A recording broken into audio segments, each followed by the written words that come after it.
Hey guys, welcome to our YouTube channel. Welcome to our weight loss journey. ఈరోజు recipe వచ్చేసి ఉలవచారు. ఉలవచారు గురించి తెలియని వాళ్ళు ఎవరు లేరని నేను అనుకుంటున్నాను. ఉలవచారు అసలు ఎంత మంచిదంటే హెల్త్కి. ఇది రైస్లోనే కాదు, ఉత్తిగా గ్లాసులు వేసుకొని తాగేసి వాళ్ళంట అప్పట్లో.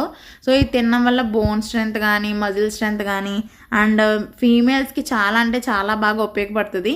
నేను దాంట్లోకి సైడ్ డిష్గా నేనైతే గ్రీన్ కలర్డ్ కాలీఫ్లవర్ ఫ్రై అయితే చేశాను. ఇవి పొటాటో చిప్స్ అనమాట. పొటాటో చిప్స్ అంటే ఏంటి ఎలా ఉన్నాయి అనుకోకండి, పొటాటో అప్పడాలు అవి. సో ఇవి ఉలవచారు చాలా అంటే హెల్త్కి చాలా మంచిది.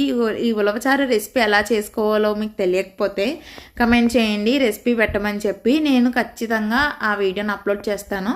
ఆల్రెడీ మేము ఉలవచారు రెసిపీ చేసింది మన ఇంటి వంట అనూస్ కిచెన్ ఛానల్లో ఉంది, మీరు చూడొచ్చు. లింక్ అని కమెంట్ చేయండి, నేను పెడతాను. చూసారా ఎంత బాగా కుక్ అయిందో ఫ్రై. నచ్చితే లైక్ చేయండి.